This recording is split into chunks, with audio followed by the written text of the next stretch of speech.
Hello friend. Kuldeep sir के नाम से यूट्यूब चैनल में आप सभी का हार्दिक स्वागत है, अभिनंदन है। वीडियो की अगली कड़ी में एक नया एमसीक्यू वीडियो हम लेके आए हैं। प्रीवियस वीडियो हमने देखा जहाँ हमने जो है 50 क्वेश्चन हम डिस्कस कर चुके हैं। सारे के सारे क्वेश्चन जो है वो एनक्लैक्स बेस्ड क्वेश्चन रहते हैं। तो जो कैंडिडेट्स एनक्लैक्स एग्जाम की तैयारी कर रहे हैं, जो कैंडिडेट एनक्लैक्स एग्जाम की तैयारी कर रहे हैं, जो कैंडिडेट एम्स की तैयारी कर रहे हैं, पीजीआई की तैयारी कर रहे हैं, जो लोग ईएसआईसी के लिए तैयारी कर रहे हैं, उन सभी के लिए वीडियो बेहतरीन होने वाला है ना। तो ये सभी के लिए क्या रहने वाला है, इंपॉर्टेंट वीडियो रहने वाले हैं। जो लोग एनक्लैक्स की तैयारी कर रहे हैं, जो एम्स की तैयारी कर रहे हैं, जो लोग पीजीआई का तैयारी कर रहे हैं, ईएसआईसी है, आरआरबी है, जिप मेर है ना। तो इन सभी एग्जाम के लिए एक जो है ये एमसीक्यू जो है इम्पोर्टेंट रहने वाले हैं। यहाँ तक कि जो लोग बाबा फरीद की तैयारी कर रहे हैं, Baba Farid university of health science की तैयारी कर रहे हैं, तो उनके लिए भी ये वीडियो क्या है, बहुत ही इम्पोर्टेंट रहने वाले हैं। तो प्लीज़ चैनल को लाइक करना, शेयर करना और सब्सक्राइब करना ना भूलें। वीडियो को ज़्यादा से ज़्यादा संख्या में लाइक कर दें।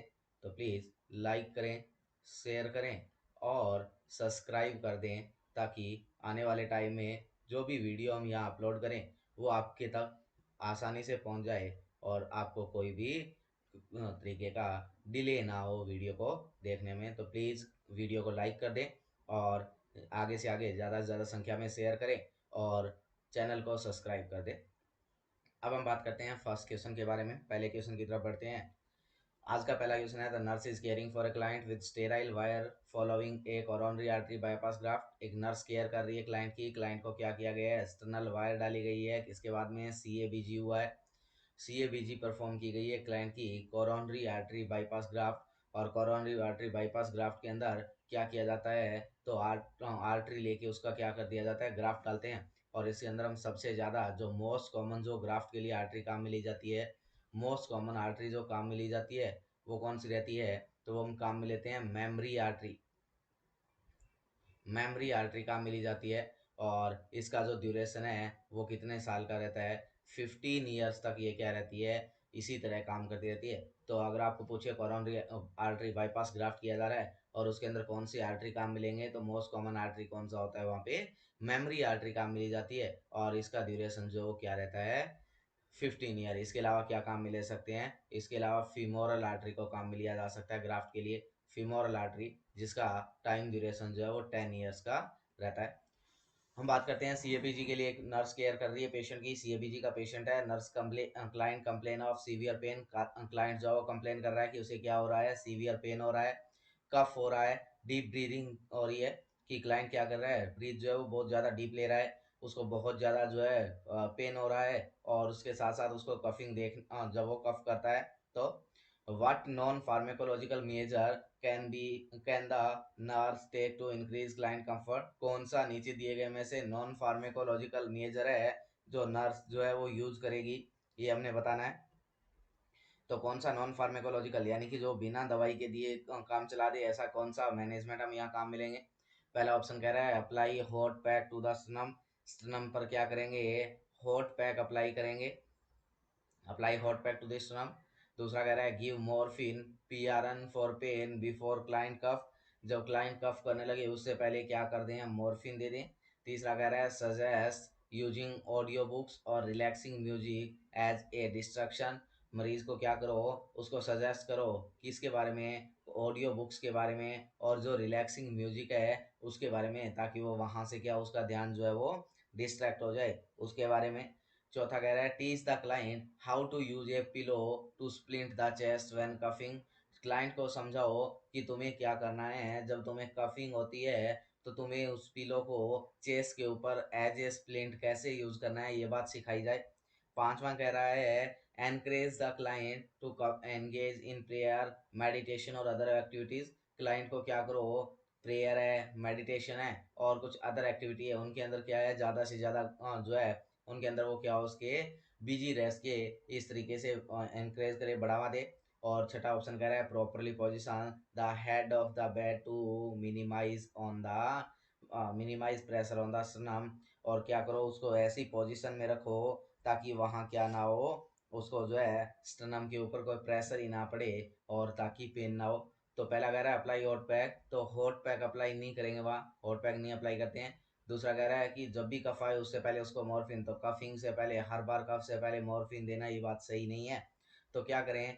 तो तीसरा ऑप्शन जो है कि उसको कोई जो है ऑडियो बुक वगैरह या जो है रिलैक्सिंग म्यूजिक सजेस्ट करो, ये बात सही है। पिलो को एज ए स्प्लिंट यूज करना सिखाएं। नेक्स्ट कह रहा है उसको जो है मेडिटेशन वगैरह, योगा वगैरह है वो एक्टिविटी एनकरेज करवाएं और प्रॉपर पोजीशन मेंटेन की जाए, ये बात भी सही है। तो यहाँ जो आंसर है वो क्या है? सी, डी, ई और एफ। तो ये सारे के सारे यहाँ क्या रहते हैं? राइट आंसर रहते हैं। बढ़ते हैं नेक्स्ट क्वेश्चन की तरफ।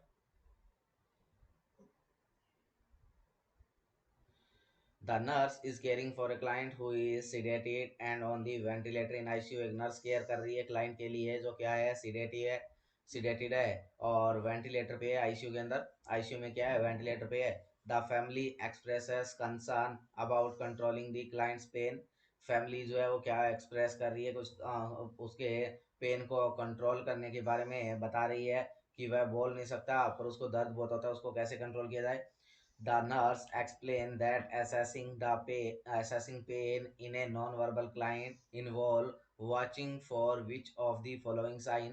नर्स जो है वो क्या कर रही है? उनको एक्सप्लेन कर रही है कि हमने क्या किया है इस नॉन वर्बल क्लाइंट में, जो क्लाइंट बोल के नहीं बता पा रहा है, ऐसे क्लाइंट में हमने पेन के लेवल को एसेस किया है। और एसेस किया तो उनमें हमने क्या क्या चीजें ऐसे देखी जो नीचे दी गई है, ये बात बताना है। Select all that apply. पहला कह रहा है कि grabbing at the bed side, bed rail, कि जब उसको पेन होगा तो वो क्या कर लेगा? बेड रेल जो है उनको ग्रैब कर लेगा, पकड़ लेगा। दूसरा कह रहा है बाइटिंग दी वेंटिलेटर ट्यूबिंग, जब उसको पेन होगा तो वो वेंटिलेटर ट्यूब को क्या कर लेगा? बाइट कर लेगा। तीसरा कह रहा है फेशियल ग्राइमेसिंग, वो फेशियल एक्सप्रेशन शो करेगा। चौथा कह रहा है स्टिफनेस और रिजिडिटी ऑफ द बॉडी, जब उसको पेन होगा तो बॉडी में स्टिफनिंग आ जाएगी, रिजिड हो जाएगी, बॉडी थोड़ी अकड़ी हुई हो जाएगी। पांचवा कह रहा है डिक्रीज यूरिन आउटपुट, तो जब पेन होगा तो यूरिन आउटपुट डिक्रीज होने का फिनोमिना या नहीं देखने को मिलेगा, तो यूरिन आउटपुट कम नहीं होगा। और छठा कह रहा है increase blood pressure and heart rate as shown on cardiac monitor, जब उसको पेन होगा तो ये हार्ट रेट और इसका बीपी जो है वो क्या हो जाएंगे? ये बढ़ जाएंगे, जो कार्डियक मॉनिटर पे देखने को मिल रहे हैं। ये सारी की सारी बातें सही है कि जब पेन होता है तो हार्ट रेट और बीपी बढ़ जाता है, बॉडी जो है स्टिफ और थोड़ी रिजिड हो जाती है, फेशियल एक्सप्रेशन जो है वो थोड़े चेंजेस हो जाते हैं, पर्सन जो है वो वेंटिलेटर ट्यूब को बाइट करने लग जाता है। और क्या है कि जो जब उसको पेन होगा तो वो क्या कर लेगा? जो साइड रेल है उनको क्या कर लेगा? ग्रैब कर लेगा। तो ये सारी की सारी बातें सही है। A B C D and F, ये सारे के सारे क्या रहेंगे? यहाँ राइट आंसर रहेंगे। बढ़ते हैं नेक्स्ट क्वेश्चन की तरफ।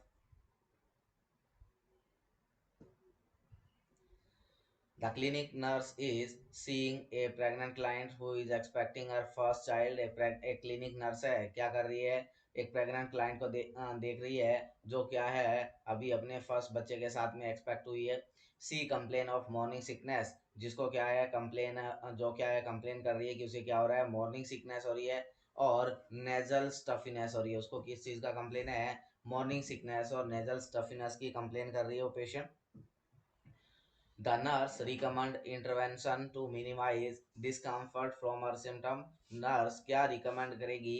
कौन सा इंटरवेंशन जो है वो रिकमेंड करेगी? किसके लिए? इस उनके इस सिम्टम से जो है मिनिमाइज करने के लिए, सिम्टम से जो डिस्कम्फर्ट हो रहा है उसको मिनिमाइज करने के लिए कौन सा रिकमेंड इंटरवेंशन जो है जो उसको रिकमेंड करेगी? Which should the nurse recommend? बताइएगा। Select all that apply. पहला कह रहा है take ginger pill to alleviate nausea, जब तुम्हें नोजिया हो तो तुम जिंजर पिल ले लो, तो ऐसा नहीं है। दूसरा कह रहा है drink a full glass of water at each meal, प्रत्येक खाने के बाद तुम एक पूरा पानी का भर के गिलास पियो, ये बात भी गलत है।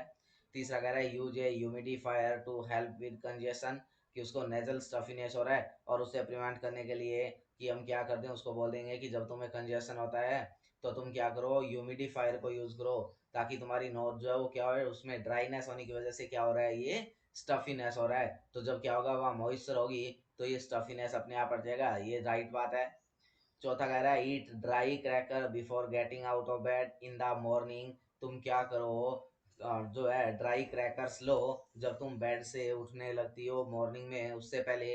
ये बात भी सही है कि ड्राई क्रैकर्स बोलो या ब्रेड टोस्ट बोलो, ड्राई क्रैकर या ब्रेड टोस्ट या कार्बोहाइड्रेट रिच सब्सटेंस बोल सकते हैं हम, कार्बोहाइड्रेट रिच फूड या सब्सटेंस। तो ऐसी कोई चीज जो है उसको क्या कर दो, बेड से उठने से पहले दे दो, ताकि क्या है कि वहां पर जो एक्सेसिव HCl रिलीज हो रखा है एब्डोमेन के स्टमक के अंदर, एक्सेसिव HCl है स्टमक में, वो क्या हो जाएगा, उसकी वजह से उसको क्या हो रहा है, नोजिया वोमिटिंग की फीलिंग आ रही है। और जब हम उसको क्या दे देंगे, carbohydrate rich food, bread toast या कोई ड्राई क्रैकर वगैरह खाने को देंगे, तो क्या हो जाएगा, ये जो HCl है ये क्या हो जाएगा, यूटिलाइज हो जाएगा और उसका जो है जो नोजिया वोमिटिंग है वो क्या होने लगेगा, सप्रेस होने लगेगा।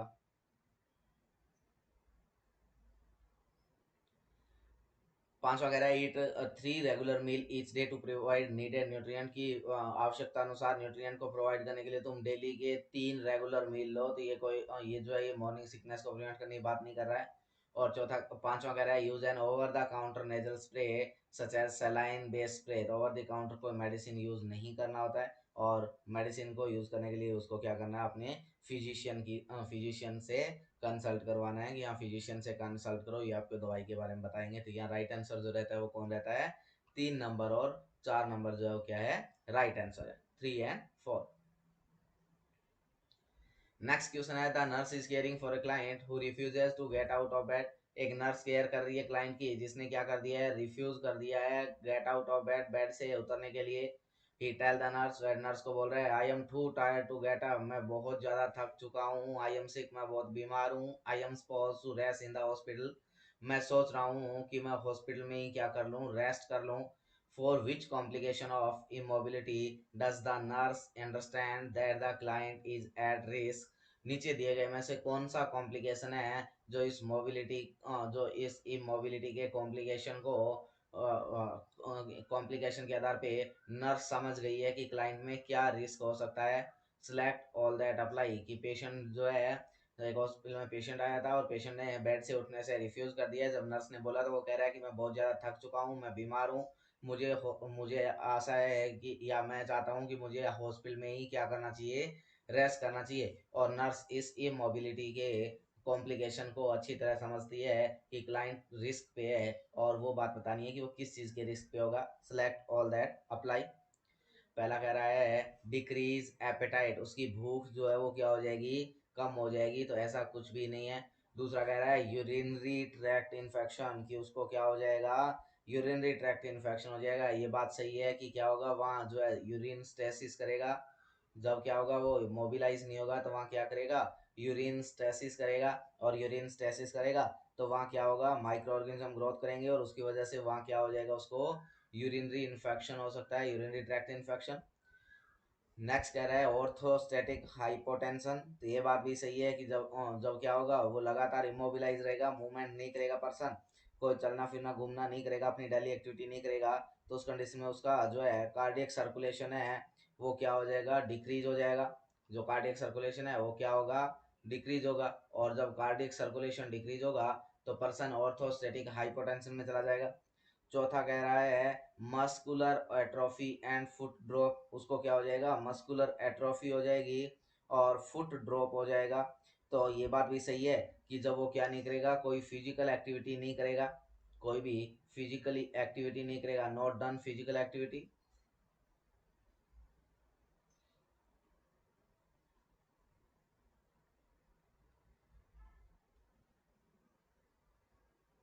जब वो कोई भी फिजिकल एक्टिविटी नहीं करेगा और फिजिकल एक्सरसाइज नहीं करेगा तो उसकी वजह से क्या हो जाएगी, उसकी मसल्स की एट्रोफी हो जाएगी।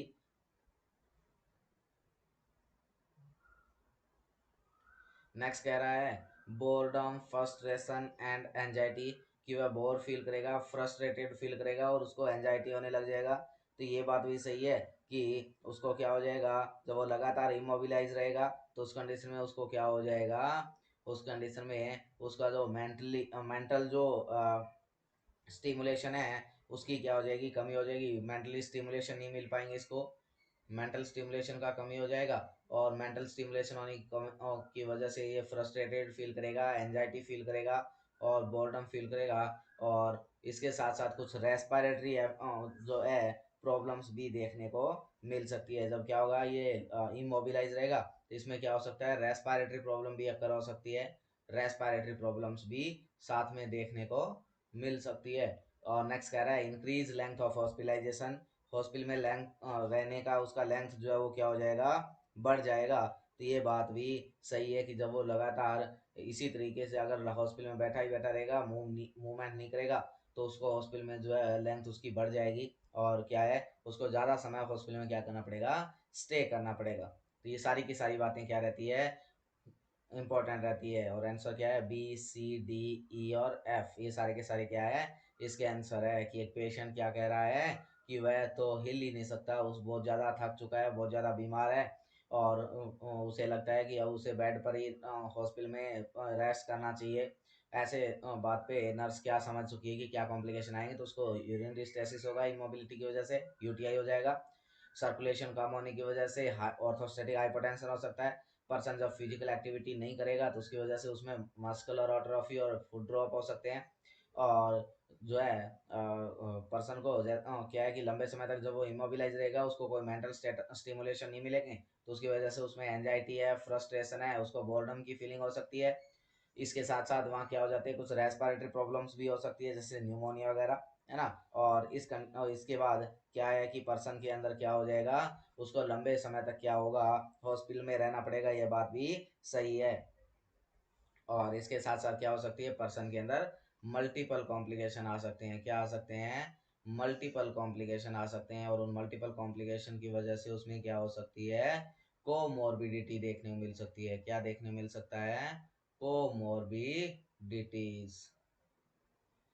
कोमोर्बिडिटीज देखने को मिल सकती है।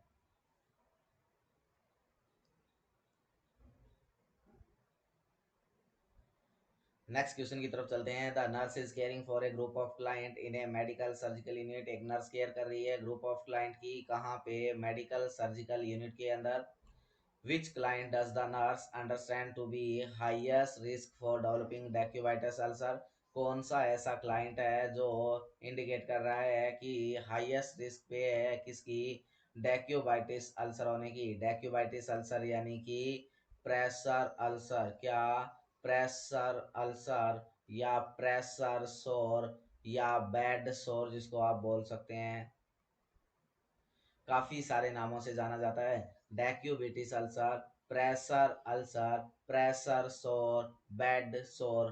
होने का कारण क्या होता है, तो होने का मोस्ट कॉमन कॉज जो है वो होता है प्रेशर। मोस्ट कॉमन कॉज क्या है, प्रेशर होता है। और इसके अलावा दूसरा जो है वो फ्रिक्शन रहता है, कि बार बार फ्रिक्स होने की वजह से ये होता है। और सबसे ज़्यादा कारण क्या है, प्रेशर, कि अगर क्या हो किसी पर्सन में लगातार more than 15 mm of H G, 15 mm of H G से ज़्यादा का प्रेशर, लगातार क्या है, 15 mm of H G pressure is continuously apply,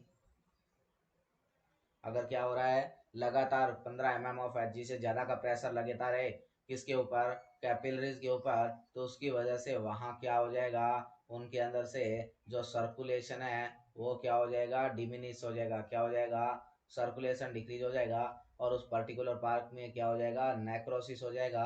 और नेक्रोसिस होने की वजह से वहाँ से जो स्किन है वो स्लग आउट होकर हट जाएगी, और उसी कंडीशन को हम क्या बोल देंगे, बेड सोर या प्रेशर सोर के नाम से जानेंगे।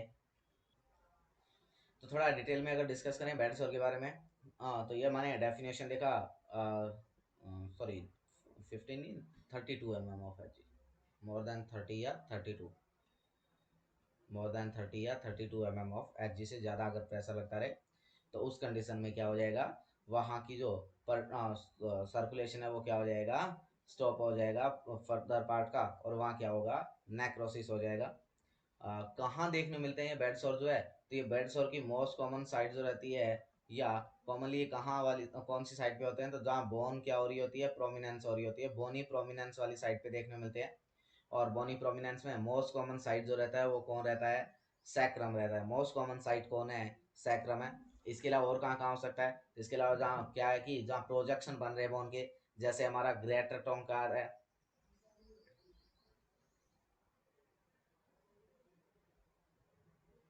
कहाँ कहाँ हो सकते हैं? तो हमारा जैसे ग्रेटर टोंकार होता है,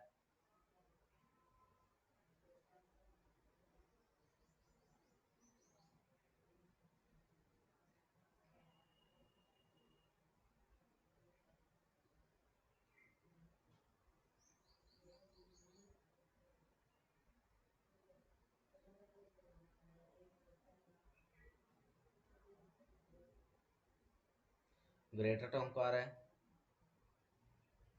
इसके अलावा और क्या है? इसके अलावा हील वाला एरिया है, स्कैपुला वाला एरिया है। क्या है? हील है, स्कैपुला है, एल्बो है ना, एल्बो है, मेलियोलाई है, मेलियोलाई है, ऑक्सीपुट वाला एरिया है, ऑक्सीपुट वाला एरिया है ना। जो हमारी ट्यूबरोसिटीज है ना, इसियल ट्यूबरोसिटीज है, इसियल ट्यूबरोसिटीज। जब हम बैठते हैं तो जो हमारा ग्राउंड जो फ्लोर के साथ जो पार्ट टच होता है उसको हम क्या बोलते हैं? एसियल ट्यूबरोसिटी बोलते हैं।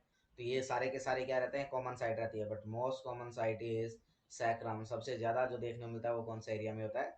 सैक्रम वाले एरिया में देखने को मिलता है। क्या क्या कारण हो सकते हैं? कारण क्या क्या है इसके? फैक्टर कौन कौन से हैं जिनकी वजह से क्या है कि बैड सॉर डेवलप हो सकता है? तो फैक्टर, सबसे ज्यादा जो इम्पोर्टेंट फैक्टर है वो कौन है? इमोबिलिटी है, इमोबिलिटी। इसके अलावा एज है ना, इमोबिलिटी रह गया, एज रह गया। जैसे क्या है, कोई एल्डर पर्सन है ना, तो बूढ़े लोगों में ज़्यादा देखने को मिलता है एल्डरली पर्सन के अंदर अडल्ट की तुलना में। इसके अलावा अगर लगातार कहीं जो है पर्सन जो है लेटा हुआ है और उसका बेड जो है वो पूरा गीला पड़ा हुआ है मॉइस्चराइजेशन की वजह से, बैलेंस न्यूट्रिशन नहीं है, इम्बैलेंस न्यूट्रिशन वाला पर्सन है, इम्बैलेंस न्यूट्रिशन वाला पर्सन है, इम्बैलेंस, जिसका न्यूट्रिशन क्या और का है? इम्बैलेंस टाइप का और का है, यानी जिसमें क्या है? प्रोटीन का कमी है, जिसमें क्या है? प्रोटीन का कमी है, ऐसे पर्सन के अंदर है। या जिसको क्या और का है? पायरेक्सिया है, जो पायरेक्सिया वाला पेशेंट है, पायरेक्सिया, उसके अंदर देखने को मिल सकता है।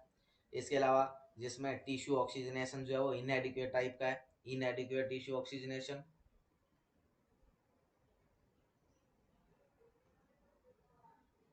इनएडिक्वेट टिश्यू ऑक्सीजनेशन, टिश्यू ऑक्सीजनेशन क्या है? इनएडिक्वेट टाइप का है।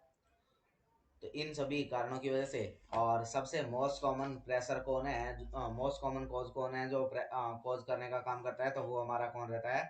प्रेशर जो है वो मोस्ट कॉमन कॉज रहता है। प्रेशर, प्रेशर हमारा क्या रहता है? मोस्ट कॉमन कॉज रहता है। और प्रेशर के अलावा आप कह सकते हैं कि जो फ्रिक्शन या सियरिंग फोर्स लगता है, फ्रिक्शन या सियरिंग फोर्स जो है वो सेकंड मोस्ट कॉमन कॉज रहता है।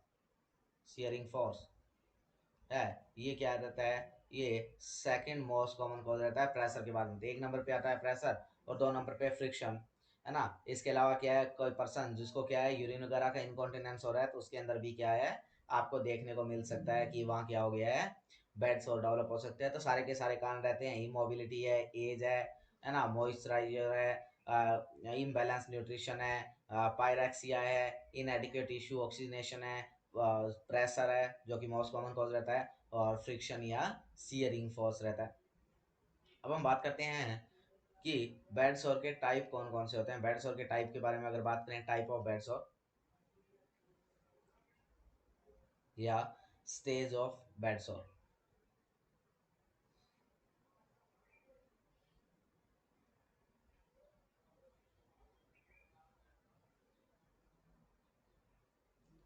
तो नेक्स्ट हम बात करते हैं स्टेजेस ऑफ बेड सोर।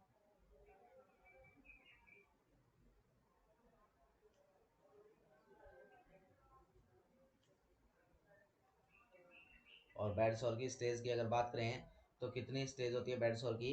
तो बेड सोर हम चार टाइप के बेड सोर पढ़ेंगे। कितने स्टेज पढ़ेंगे? चार तरीके की स्टेज पढ़ेंगे बेड सोर की। फोर स्टेजेस होता है, फोर स्टेजेस। कौन कौन सी? स्टेज फर्स्ट की बात करें, स्टेज फर्स्ट क्या होता है स्टेज फर्स्ट के अंदर? तो स्टेज फर्स्ट में क्या है कि जो जहाँ से जो एरिया अफेक्टेड है उस एरिया में क्या हो जाएगी, ब्लंचिबिलिटी क्या हो जाएगी, लॉस हो जाएगी। वहां से क्या हो जाएगी, ब्लंचिबिलिटी लॉस हो जाती है, एरिया क्या हो जाएगा, रेड हो जाएगा। तो क्या हो जाएगा, रेडनेस देखने को मिलेगी, रेडनेस प्रेजेंट होगी। नॉन ब्लैंचेबल एरिया होगा,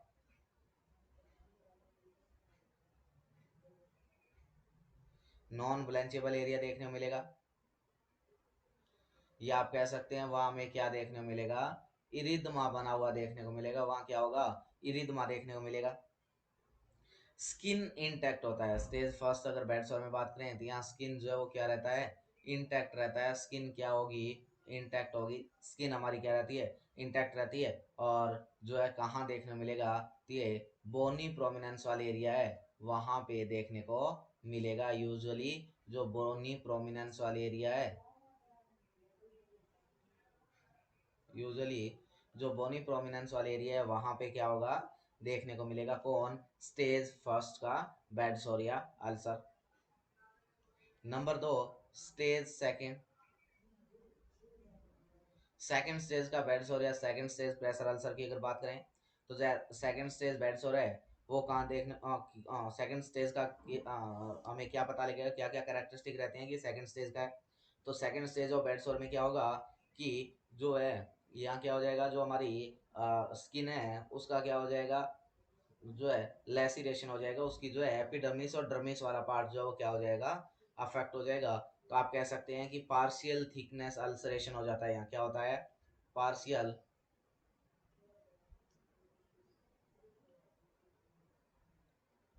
thickness ulceration of epidermis and dermis, या मैं कह सकता हूं लेसिरेशन ऑफ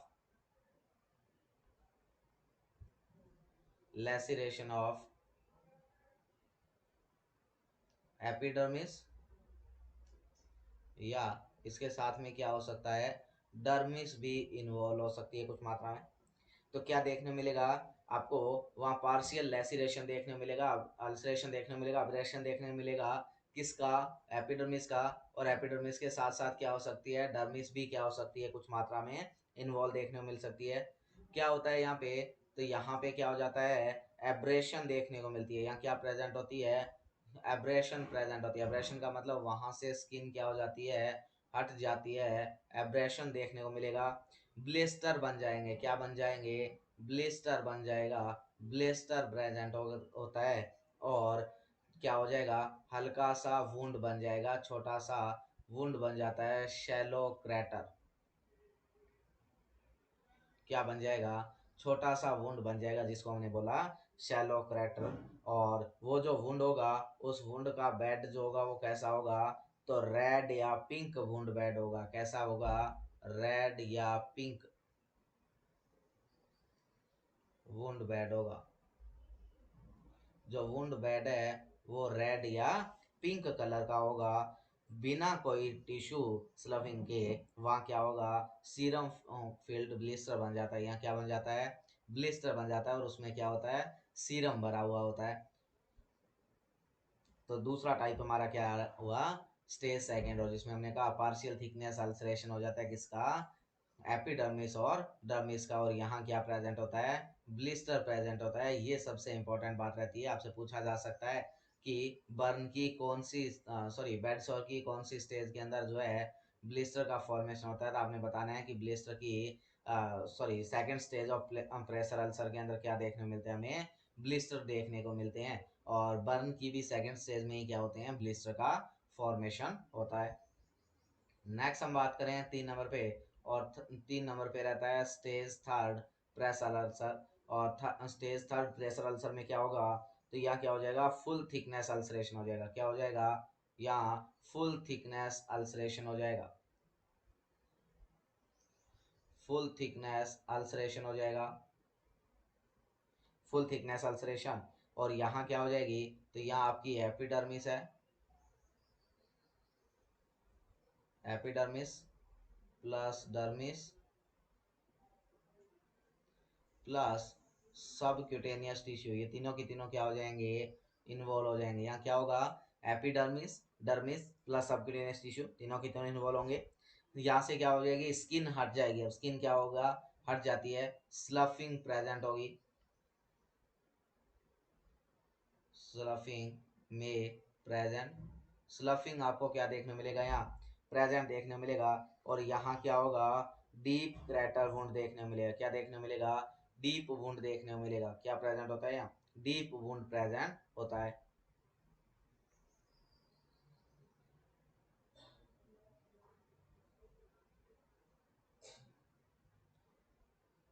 डीप वुंड प्रेजेंट होगा, यहाँ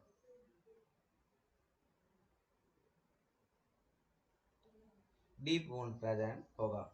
और जो है बोन या मसल यहाँ एक्सपोज नहीं होते हैं। यहाँ क्या नहीं होगा, बोन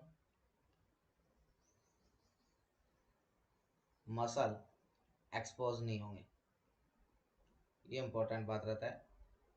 क्या होगा, यहाँ सिर्फ डर्मिस, एपिडर्मिस और सबक्यूटेनियस टिश्यू, ये तीनों एक्सपोज होते हैं। जो है वुंड थोड़ा डीप टाइप का रहता है, बट यहाँ बोन, टेंडन और मसल जो है वो क्या नहीं होंगे, एक्सपोज नहीं होंगे। नेक्स्ट रहता है स्टेज 4, फोर्थ स्टेज का प्रेशर अल्सर। और फोर्थ स्टेज की अगर बात करें तो फोर्थ स्टेज में क्या होगा, तो यहाँ क्या हो जाएगा, काफी फुल थिकनेस स्किन का लॉस हो जाएगा। फोर्थ स्टेज,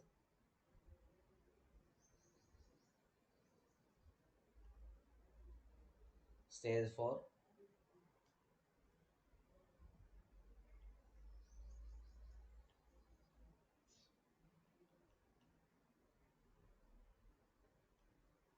और स्टेज 4 में क्या होता है, तो यहाँ क्या हो जाएगा, एक्सटेंसिव टिश्यू डैमेज हो जाएंगे। क्या हो जाएंगे, एक्सटेंसिव टिश्यू, यानी कि बहुत ज्यादा क्या हो जाएगा, स्किन का टिश्यू का लॉस हो जाएगा, एक्सटेंसिव टिश्यू डैमेज हो जाते हैं।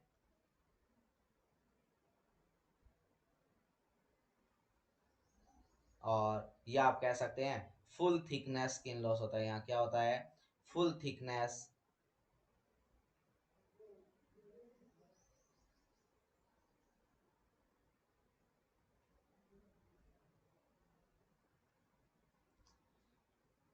स्किन का क्या हो जाएगा, लॉस हो जाएगा। और यहाँ कौन कौन इन्वॉल्व होगा, तो यहाँ जो है मसल, कौन कौन इन्वॉल्व होगा, तो यहाँ epidermis,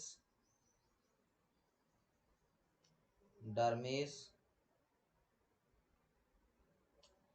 subcutaneous tissue, muscle, tendon और बोन,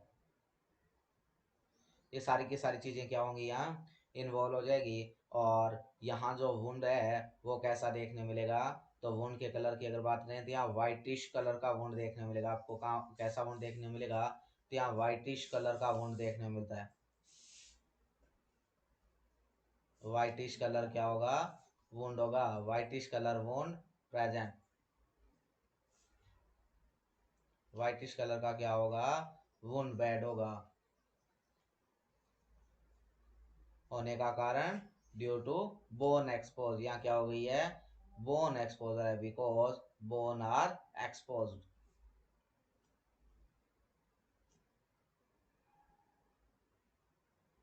बोन क्या हो गई है, एक्सपोज हो गई है। जबकि जो स्टेज थर्ड का जो है वहाँ क्या यहाँ कैसा होता है, तो यहाँ ब्लैकिश कलर का बोन होता है, रेडिश ब्लैकिश कलर,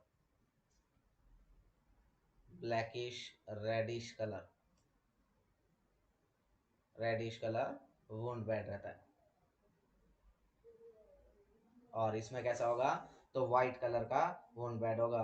और ईस्चर का फॉर्मेशन होता है। यहाँ स्टेज 4 अल्सर के अंदर क्या होगा, ईस्चर का फॉर्मेशन होता है। तो आपको पूछा जा सकता है कि क्या ब्लिस्टर कौन सी स्टेज में बनते हैं, तो आपने बताना है सेकंड स्टेज में। और ईस्चर कौन सी स्टेज में बनते हैं, फोर्थ स्टेज में। और इसका मैनेजमेंट करने के लिए हम क्या करेंगे, यहाँ तो यहाँ जो स्टेज 4 का मैनेजमेंट या ट्रीटमेंट रहता है, यहाँ ईस्चेरोटॉमी की जाती है। क्या की जाती है, ईस्चेरोटॉमी। ये ईस्चर होते क्या है, तो ईस्चर यानी कि जो डेड पार्टिकल्स है उनको क्या करता हूँ, डेड पार्टिकल्स जो है जो वुंड के ऊपर क्या हो जाएंगे, जमा हो जाएंगे। और जमा होने की वजह से वहां से क्या नहीं हो पाती है, वो उनकी हीलिंग नहीं हो पाती है ना। तो उनको हम डेब्रिजिया ईस्चर बोलते हैं, और उन डेब्रिजिया ईस्चर को हटाना डेब्राइडमेंट या ईस्चेरोटमी कहलाता है, ताकि वो उनकी हीलिंग अच्छे से हो सके। तो हमें पूछा गया था, हमें क्वेश्चन हमारे पास था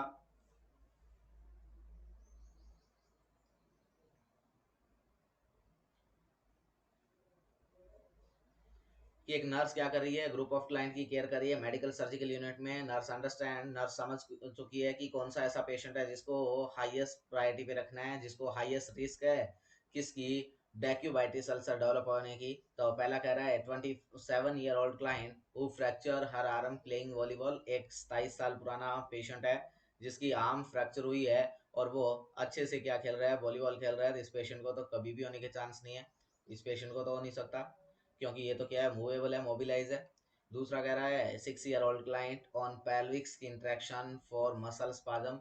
एक 6 साल पुराना क्लाइंट है और उसको क्या हो रखा है, पेल्विक स्किन ट्रैक्शन लगा रखा है, जिसको क्या हुआ है, मसल स्पाजम हुआ है। और ये पर्सन जो है ये इमोबिलाइज टाइप करेगा, ये मोबिलाइज नहीं हो सकता। ये क्या है, इमोबिलिटी को शो कर रहा है कि ये पर्सन क्या है, इमोबिलाइज है। और अगर इमोबिलाइज है तो यानी कि यहाँ क्या हो सकता है, यहाँ चांस है किसके, बेड सोर बनने के।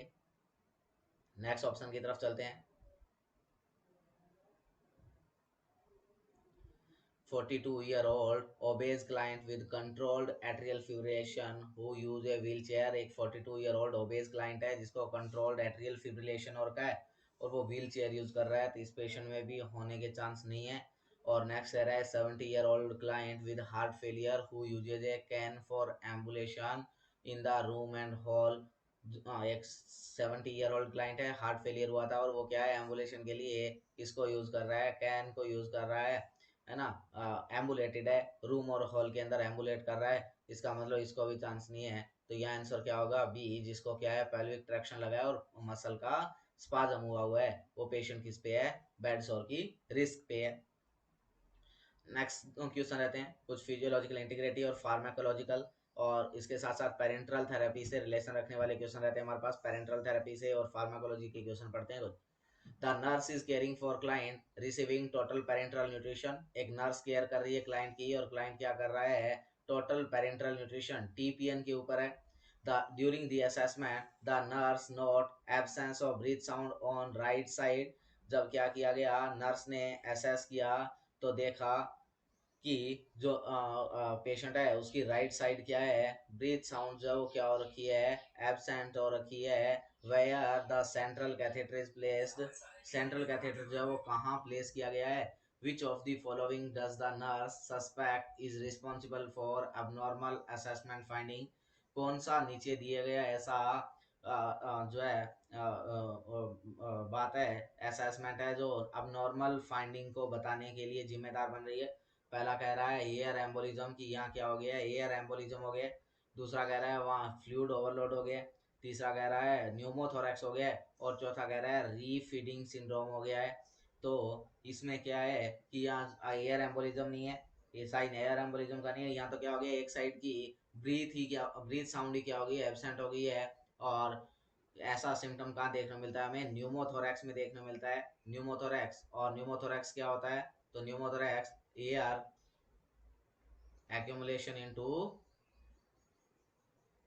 air accumulation into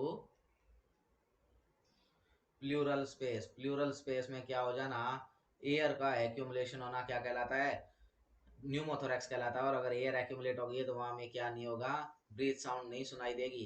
तो यहाँ क्या सस्पेक्ट हो रहा है, न्यूमोथोरैक्स सस्पेक्ट हो रहा है।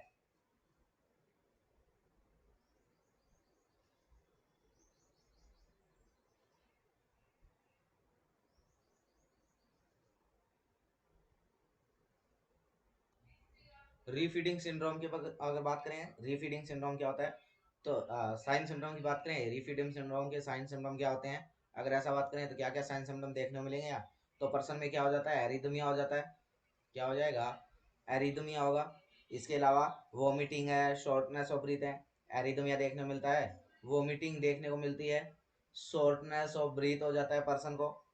पर्सन में वीकनेस फील होने लगती है, वीकनेस, उसको अटैक्सिया हो जाता है, वीकनेस है, अटैक्सिया हो जाएगा, अटैक्सिया है ना, अटैक्सिया हो जाएगा। इसके अलावा सीजर आने लग जाएंगे। क्या आने लगेंगे? पर्सन को सीजर आ सकते हैं। ये सारे के सारे सिम्टम देखने मिले। और ये होता किस में है? तो जो सीवियर माल नरिश पर्सन होते हैं, सीवियर माल नरिश पर्सन जो होते हैं उनके अंदर देखने को मिलता है, सीवियर माल नरिश में देखने को मिलेगा। और जिनके अंदर किसकी ज़रूरत होती है? हमें न्यूट्रिशनल रिप्लेसमेंट की ज़रूरत पड़ती है। जो न्यूट्रिशनल रिप्लेसमेंट के लिए जाते होते हैं उन पर्सन के अंदर ये जो है ये सिंड्रोम देखने को मिलता है। सीवियर माल नरिश लोगों में रीफीडिंग सिंड्रोम जिसको हमने बोला, जिसमें ग्रुप ऑफ सिम्टम आता है, arrhythmia, vomiting, shortness of breathing, weakness, ataxia और सीजर, ये सारे के सारे सिम्टम हमें देखने को मिलेंगे, है ना। तो ये सारी की सारी बातें रहती है। तो यहाँ राइट आंसर क्या रहेगा कि पेशेंट जो है जिसको क्या हो रखा है, हमने क्या किया कि टीपीएन देना शुरू किया था और उसकी राइट साइड में क्या हो गया है, जो है ब्रीथ साउंड जो है वो आना बंद हो गया। इसका मतलब उसको क्या हो गया है? न्यूमोथोरैक्स हो गया। और इसका जब भी क्या करते हैं हम टीपीएन के लिए क्या करते हैं? सेंट्रल लाइन प्लेस करते हैं। सेंट्रल लाइन कैथेटर प्लेस करने के तुरंत बाद क्या करना होता है? कंफर्म करने के लिए हमें क्या करना होता है? एक्सरे करना होता है, कंफर्म करने के लिए कि ये सही जगह प्लेस हुआ है कि नहीं हुआ है। तो राइट आंसर जो है यहाँ कौन है? सी है। चलते हैं नेक्स्ट क्वेश्चन की तरफ। और नेक्स्ट क्वेश्चन क्या है? The nurse is reviewing A clients monitor client's morning medication order. Which of following order would prompt the nurse to call the healthcare provider for order clarification? एक nurse review कर रही है client के morning medication order को नीचे दिए गए में कौन सा ऐसा ऑर्डर है जिसको देखने के बाद नर्स जो है वो हेल्थ केयर प्रोवाइडर को बुलाएगी क्लैरिफिकेशन के लिए ऑर्डर की। पहला कह रहा है फेमोटिडिन 20 mg पर ओरल BID, कि फेमोटिडिन जो है ये ओरली क्या कर दो, डेली 2 टाइम दे दो। दूसरा कह रहा है haloperidol 15 mg IM quarterly 4 hour और PRN, कि हेलोपेरिडोल जो है वो दवाई लिखी गई है और हेलोपेरिडोल क्या है कि प्रत्येक।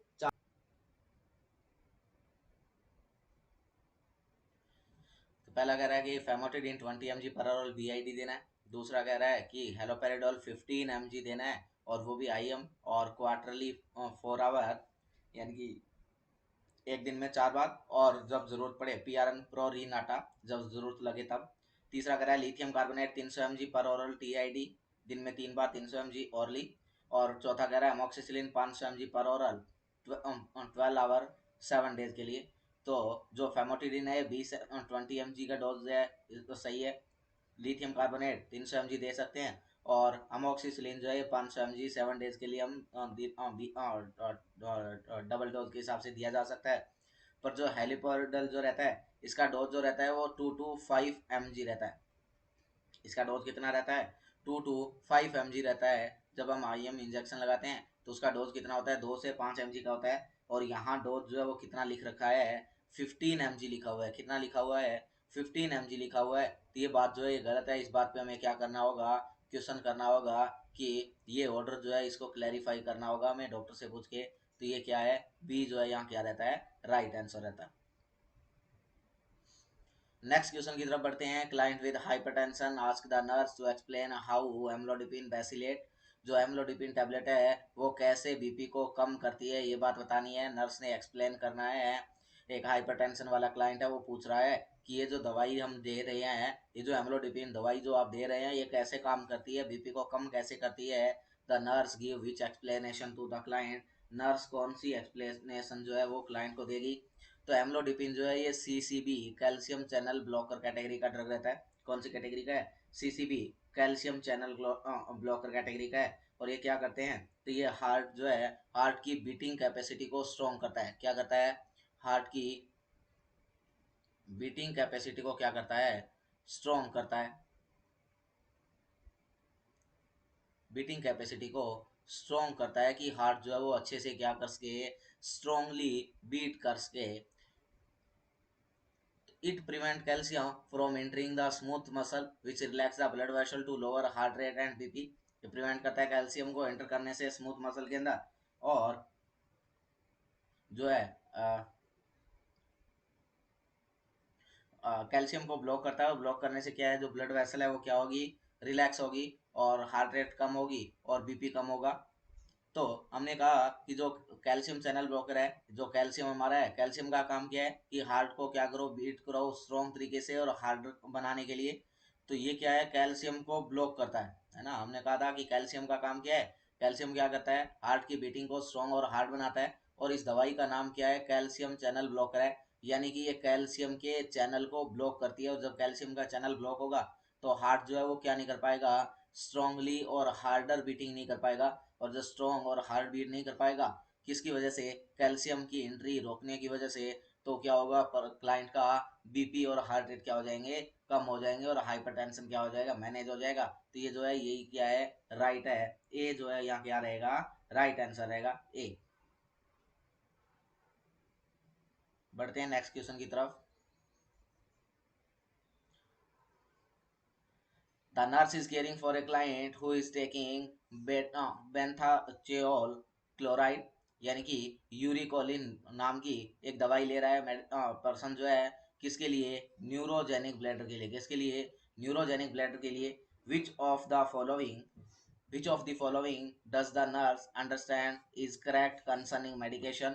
नीचे दिए गए में से कौन सी बात है जो नर्स इस नर्स जो है वो इस मेडिसिन के बारे में सही तरीके से समझ गई है, ऐसा। तो जो है हमारी बेथानचोल क्लोराइड दवाई है, ये इसी को हम बोलते हैं यूरिकोलिन। ये जो दवाई है, ये दवाई कौन सी कैटेगरी की है, तो ये कोलिनर्जिक कैटेगरी दवाई रहती है। और इसका एंटीडोट जो है वो कौन है, तो इसका एंटीडोट रहता है एट्रोपिन सल्फेट। इस दवाई का एंटीडोट कौन है, तो इसका इस दवाई का एंटीडोट रहता है एट्रोपिन सल्फेट, जो है इसका एंटीडोट रहता है एट्रोपिन सल्फेट। एट्रोपिन सल्फेट जो है इसका क्या रहता है, एंटीडोट रहता है। और ये कहाँ कहाँ में लेते हैं, तो जो ट्रांजिएंट हार्ट ब्लॉक की सॉरी, और इस दवाई का एक साइड इफेक्ट है। और साइड इफेक्ट क्या है कि ये क्या करती है, ट्रांजिएंट हार्ट ब्लॉक करती है। क्या करती है, ट्रांजिएंट हार्ट ब्लॉक करती है। क्या करती है, ये ट्रांजिएंट हार्ट ब्लॉक करती है,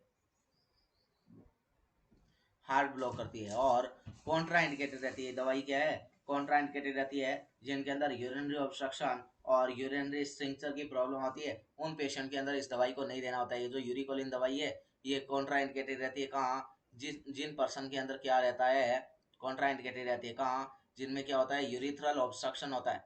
क्या रहता है, यूरिथ्रल ऑब्स्ट्रक्शन है, या क्या बने हुए हैं, स्ट्रिंक्चर बने हुए हैं, या क्या बने हुए हैं, यूरिथ्रा के अंदर स्ट्रिंक्चर बने हुए हैं। ऐसे पर्सन्स में क्या रहती है, ये कॉन्ट्रा इंडिकेटेड टाइप की रहती है।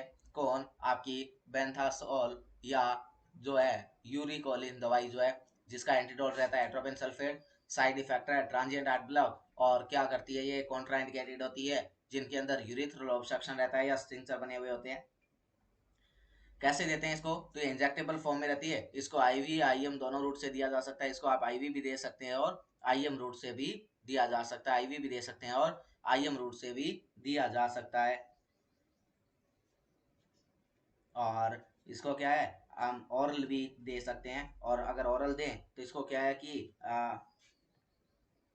खाली पेट देना होता है। अगर क्या है, आप इसको क्या दे रहे हैं, ओरल देते हैं, आईएम आईवी देते हैं, या ओरल भी दे सकते हैं। और अगर ओरल देते हैं तो इसको क्या करना होता है, एम्प्टी स्टमक देना होता है। क्या करना होता है, एम्प्टी स्टमक देना होता है, ताकि किससे ताकि क्या क्या है, एम्प्टी स्टमक देना है किसके लिए, जो नोजिया और वोमिटिंग की है रिस्क है उसको कम करने के लिए। इसको क्या करना होता है, हमें एम्प्टी स्टमक देना होता है, एम्प्टी स्टमक, है ना। इस दवाई को कैसे देना होता है, empty stomach, decrease nausea and vomiting risk को क्या करने के लिए, कम करने के लिए इसको क्या करना होता है, खाली पेट देना होता है। तो आपको पूछा गया है कि पेशेंट जिसको यूरिकोलिन बेंथाचोल क्लोराइड दवाई चल रहा है न्यूरोजेनिक ब्लैडर के लिए, विच of the following does the nurse understand correct concerning this medication. तो पहला कह रहा है this is primary treatment for client with A urinary obstruction. हमने कहा यूरिनरी ऑब्स्ट्रक्शन वाले मरीज में ये दवाई कॉन्ट्रा इंडिकेटेड रहती है, तो ये उसमें नहीं देना है। दूसरा कह रहा है if the client can not swallow pill, अगर स्वेलो नहीं कर सकता तो मेडिकेशन में गिवन बाय द आईवी और आईएम रूट। अगर कोई क्या नहीं कर पा रहा है, स्वेलो नहीं कर पा रहा है, तो इस दवाई को आईवी और आईएम रूट से दे दें। तीसरा कह रहा है कि urecholine should be given with food to prevent nausea and vomiting.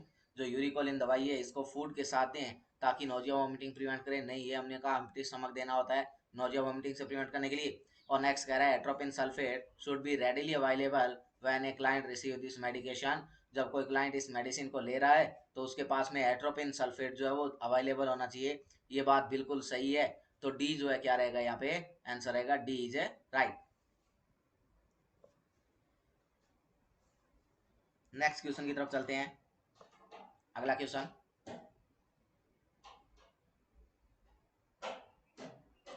The nurse is caring for a client taking sulfonamide to treat a urinary tract infection. एक नर्स क्या कर रही है, केयर कर रही है क्लाइंट की, और क्लाइंट क्या कर रहा है, सल्फोनामाइड ले रहा है ट्रीट करने के लिए। किसको? यूरिनरी ट्रैक्ट इन्फेक्शन को। सल्फोनामाइड ग्रुप की दवाई ली जा रही है पेशेंट के द्वारा यूरिनरी ट्रैक्ट इन्फेक्शन को ट्रीट करने के लिए। विच of the following should the nurse monitor for in this client? ऐसी क्या बात है जो इस क्लाइंट के अंदर नर्स के द्वारा मॉनिटर की जाएगी? Select all that apply, select करिएगा।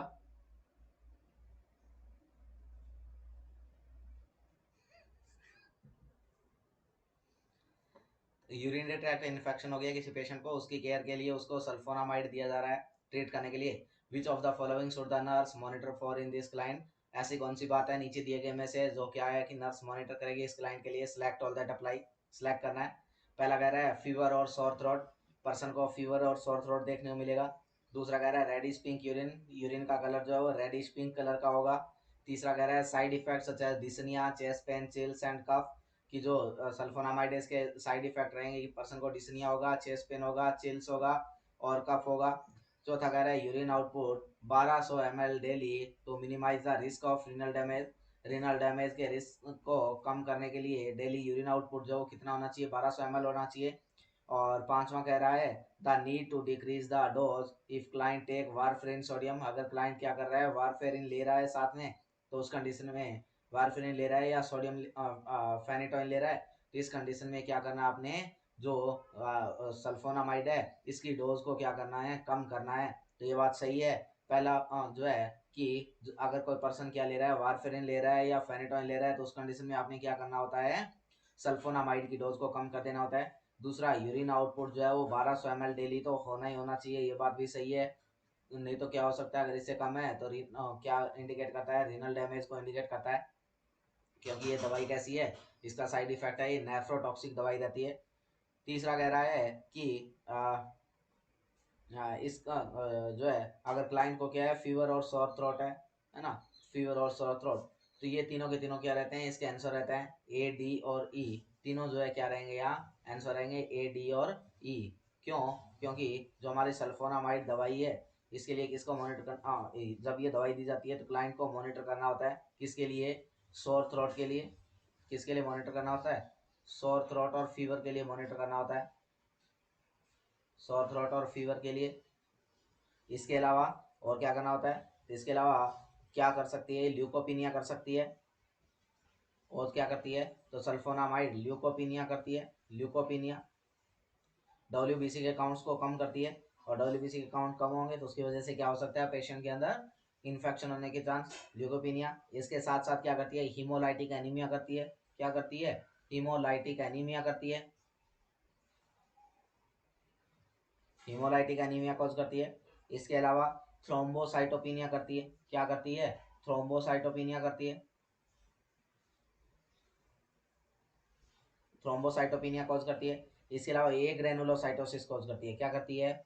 ए ग्रेनुलोसाइटोसिस करती है, ए ग्रेनुलोसाइटोसिस क्या कॉज करती है, ए ग्रेनुलोसाइटोसिस कॉज करती है। कौन? सल्फोनामाइड। तो सल्फोनामाइड के लिए पेशेंट को फीवर और सोर थ्रोट के लिए मॉनिटर करना है, क्योंकि क्या है कि जो हमारी सल्फोनामाइड है क्या करती है, तो ये ल्यूकोपिनिया करती है, हीमोलाइटिक एनीमिया कॉज करती है, थ्रोम्बोसाइटोपिनिया कॉज करती है और ए ग्रेनुलोसाइटोसिस करती है।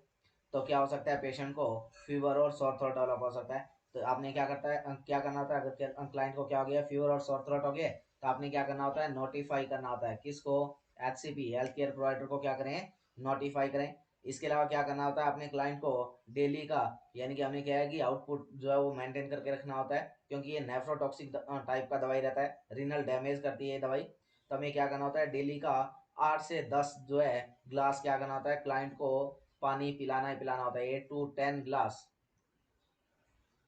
Should be drink daily. Daily का 8 से 10 ग्लास तो ड्रिंक करना ही करना होता है, ताकि क्या किया जा सके, रीनल डैमेज से बचाया जा सके, क्योंकि दवाई कैसी है, नेफ्रोटॉक्सिक टाइप की दवाई है। और अगर क्लाइंट क्या ले रहा होता है, वारफेरिन ले रहा है, फेनिटोइन ले रहा है, या इसके साथ साथ अगर वो ओसीपी भी ले रहा होता है, ओसीपी भी ले रहा होता है, तो उस कंडीशन में हमें क्या करना होता है, ये सल्फोनामाइड दवाई की डोज को क्या कर देना होता है, कम कर देना होता है, क्योंकि ये क्या कर देते हैं, पोटेंसिटी बढ़ा देते हैं दवाई की। तो वो क्या है कि कम डोज पे भी ज़्यादा असर करने लगती है, और अगर आपने नॉर्मल डोज देते रहे, है ना, तो क्या हो जाएगा, पर्सन को टॉक्सिसिटी हो सकती है इसकी।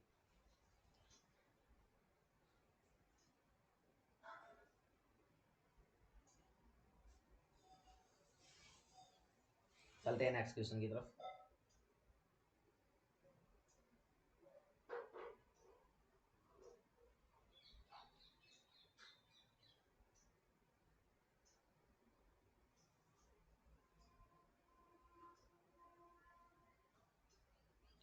हाँ, एक इम्पॉर्टेंट बात रहती है कि अगर हम क्या करें, सल्फोनामाइड को जो हमारा किसके साथ दी जा रही है, अगर मैक्रोलिड दवाई के साथ दी जा रही है, अगर मैक्रोलिड ग्रुप के साथ दी जा रही है, मैक्रोलिड ग्रुप्स के साथ में देते हैं, तो उस कंडीशन में हमें क्या देखने को मिल सकता है, वहाँ पे डिसनिया, चेस्ट पेन, चिल्स और कफ की कंडीशन क्या है, आपको देखने को मिल सकती है। नेक्स्ट है, the nurse is caring for client diagnose with tuberculosis. एक क्लाइंट डायग्नोस हुआ है टीबी के साथ में, the physician plan to treat the client with first line drug.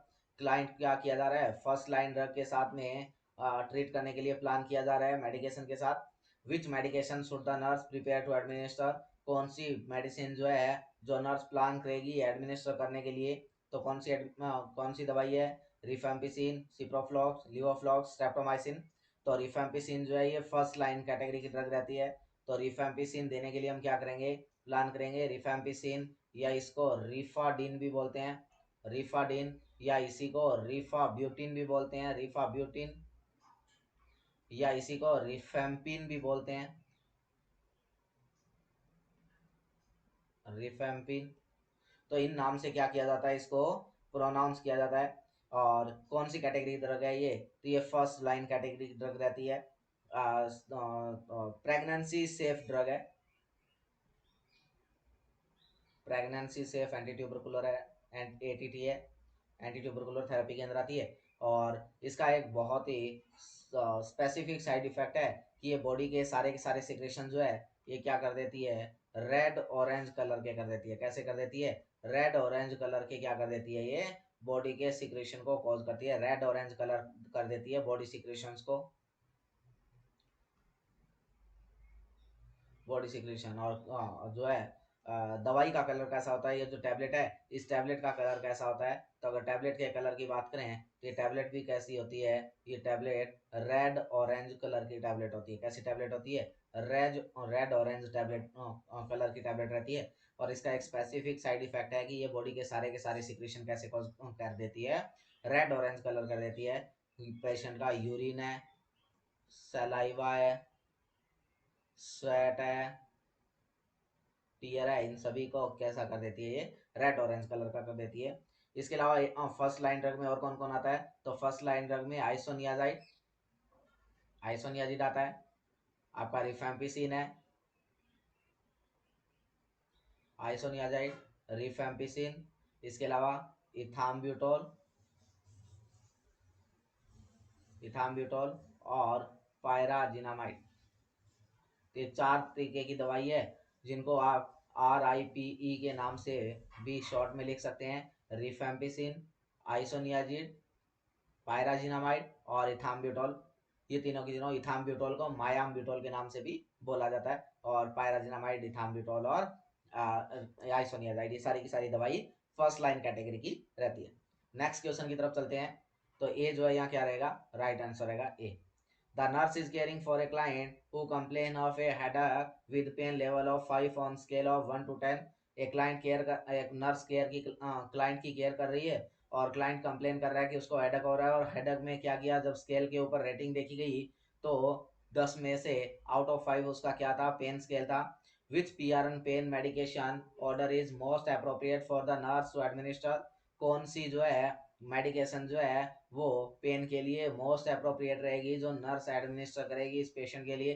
पहला कह रहा है morphine 2 mg IV quarterly 6 hour PRN। दूसरा कह रहा है एस्प्रिन 300 mg पर ओरल। तीसरा कह रहा है एसिटामिनोफेन 650 mg पर ओरल। और चौथा कह रहा है NTG 0.4 mg sublingually every 5 minute up to 3 dose over 15 minute. तो ये एंजाइना पेक्टोरिस में करते हैं ऐसा, एंजाइना पेक्टोरिस में दिया जाता है, एंजाइना पेक्टोरिस।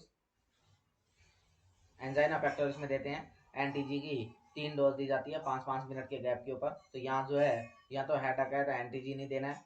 मोरफिन और एस्प्रिन जो है ये हायर डोज रह जाते हैं, तो इनकी जरूरत नहीं है। तो यहाँ क्या कर देंगे, अगर उसको हेडेक हो रहा है तो उस कंडीशन में एसिटामिनोफेन 650 या कह सकता हूँ कि पीसीएम 650 mg क्या दे दिया जाएगा, पेशेंट को दिया जाएगा, ताकि क्या हो जाए, उसका जो हेडेक हो रहा है उसको क्या किया जा सके, रिजोल्व किया जा सके। तो सी जो है यहाँ क्या रहेगा, राइट आंसर रहेगा सी। बढ़ते हैं नेक्स्ट क्वेश्चन की तरफ। The nurse is preparing to administer 12.4 ml of liquid. Nurse prepare कर रही है एडमिनिस्टर करने के लिए 12.4 ml लिक्विड मेडिकेशन देना है ओरल सिरिंज के थ्रू। Which of following action by the nurse indicate an understanding of how to give oral medication by syringe.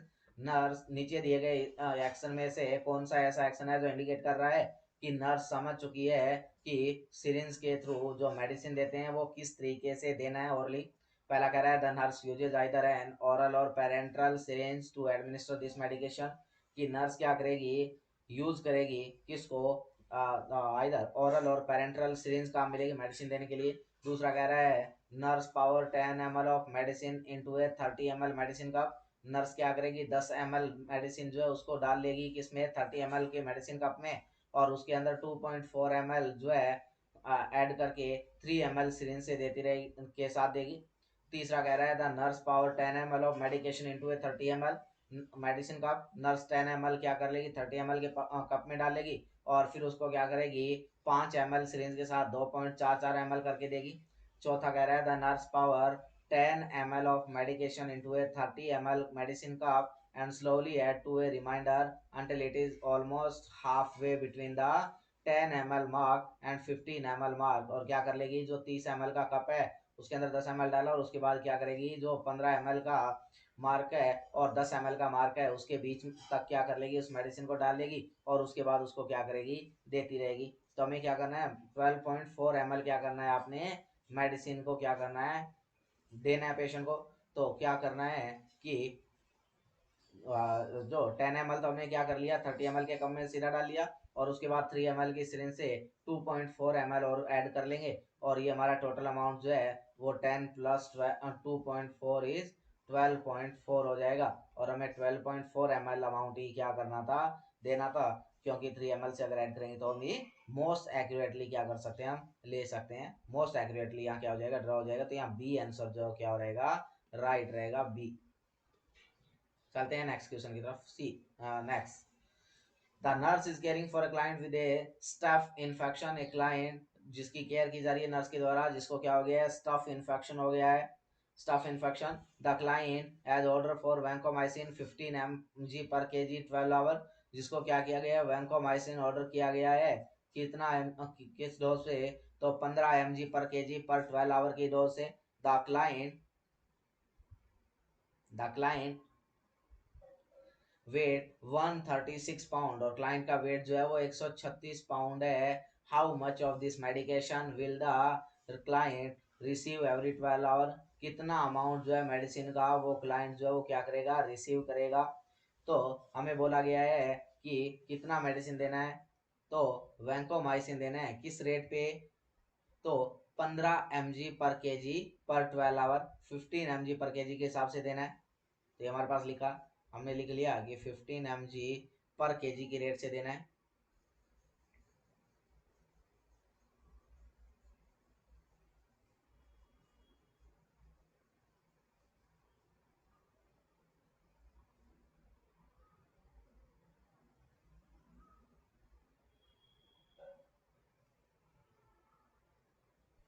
तो 15 mg, और केजी में वेट है नहीं हमारे पास किस में वेट दिया गया है, हमारे पास वेट जो है वो किस में है, पाउंड में है, या कह सकते हैं एलबीएस में। और एक एलबीएस में कितने केजी होते हैं, एक एलबीएस है, एक पाउंड में होता है 0.453 केजी, और एक केजी जो है उसमें क्या है 2.2 एलबीएस या 2.2 पाउंड रहता है। तो एक केजी में कितना, 2.2, और 136 को अगर 2.2 से मैं डिवाइड करूं,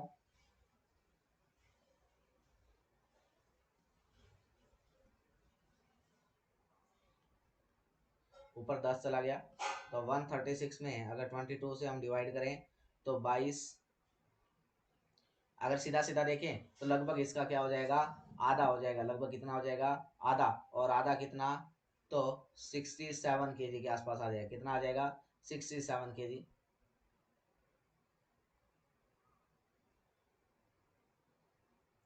अब हमें पूछा गया है कि क्लाइंट जो है सॉरी 67 नहीं 62 kg आ जाएगा, है ना, 62 kg आएगा। सॉरी, अब हमें क्या कर लेना है, जो 15 mg है इसको किसके साथ मल्टीप्लाई कर लेना है। हमारे पास फॉर्मूला है, और फॉर्मूला में हमने क्या कर लेना है, 15 × 62। और 15 × 62 जब करेंगे तो कितना आ जाएगा, तो 15 × 62 जो है कितना आ गया, 930 mg आ जाएगा। कितना आ जाएगा, 930 mg आ जाएगा। तो जो हम 12 आवर से जो डोज देंगे वो कितना है, 930 mg डोज देना है। कितना डोज देना है, 930, 930 mg जो है क्या करना आपने, डोज देना है। अगर 15 mg पर केजी के हिसाब से दें 136 LBS वाले पेशेंट के लिए, जिसका वेट कितना हो गया, 62 kg, और कितना आ जाएगा, 930 पर 12 आवर, 1930 mg देना है। 930 mg देना है प्रत्येक 12 घंटे से। चलते हैं नेक्स्ट क्वेश्चन की तरफ। The nurse is teaching A group of student about drug safety. Nurse teach कर रही है स्टूडेंट के ग्रुप को, नर्सिंग स्टूडेंट है उनके ग्रुप को टीच किया जा रहा है about drug safety, drug safety के बारे में। Keeping in mind joint commission guideline, ध्यान में रखते हुए, विच of the following does the nurse teach the student. कौन सी ऐसी बात है नीचे दिए गए में जो नर्स बताएगी, स्टूडेंट नर्स को सिखाएगी। सिलेक्ट ऑल दैट अप्लाई, बताइएगा, सिलेक्ट कीजिएगा। तो जॉइंट कमीशन गाइडलाइन जो है उनके द्वारा क्या दिया जाता है, तो उनके द्वारा जो है एब्रीविएशंस के बारे में बताया जाता है कि एब्रीविएशन यूज की जा रही है कि नहीं की जा रही है। किस तरीके से हम क्या करते हैं, ड्रग्स के नाम को प्रोनाउंस करते हैं। तो एब्रीविएशंस, तो पहला कह रहा है कि do not abbreviate drug name, कि ड्रग नेम को क्या है, एब्रीविएशन से नहीं लिखे, कंप्लीट तौर से लिखा जाए, है ना। तो ये बात सही है। दूसरा कह रहा है कि use daily instead of QD, QD और क्यूडी। तो जो है डेली इंस्टेड यानी कि डेली के लिए जो है इस तरीके से क्यूडी क्यूडी, और तो कंप्लीट क्या किया जाए, फॉर्मुलेशन किया जाए। तो ए और बी जो है यहाँ क्या रहेगा, राइट आंसर रहेगा ए और बी।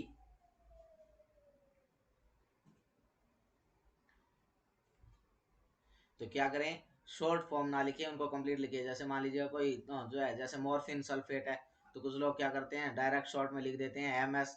तो एमएस का मतलब मॉर्फिन सल्फेट भी हो सकता है। और कुछ समझने वाला, अगर किसी के पास मैग्नीशियम सल्फेट पड़ा है और आपने स्टूडेंट नर्स को बोला कि उसको जाओ इंजेक्शन लगाया हो, एमएस इंजेक्शन, आपने डायरेक्ट लिख के दे दिया कि इसको एमएस लगा दो, आप एब्रीविएशन में बात कर रहे हैं। और पेशेंट गया और जाके उसने देखा कि वहाँ एमएस यानी कि मॉर्फिन सल्फेट है, और वहाँ पड़ा लगाना था मॉर्फिन सल्फेट और लगा देगा मैग्नीशियम सल्फेट। इस तरीके से ड्रग एब्रीविएशन को अवॉइड करना है, उनको यूज नहीं करना होता है। कि कौन कहता है, ये जॉइंट कमीशन गाइडलाइन कहती है कि ड्रग के लिए एब्रीविएशन को यूज नहीं करना होता है। हाँ, कंप्लीट बात बोली जाए, कंप्लीट स्पेलिंग्स बोली जाए, है ना, तो ज्यादा अच्छा रहेगा।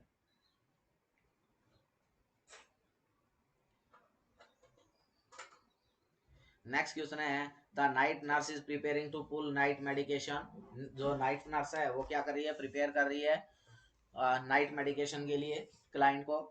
लीवोफ्लॉक्सिसिन is schedule to be given at 0:30, यानी 0:30 यानी कि रात के 12 बजे उसको क्या करना है, 12:30 पे क्या करनी है उसको, नाइट टाइम क्या करना है, दवाई देना है। The nurse will give this medication eight which time.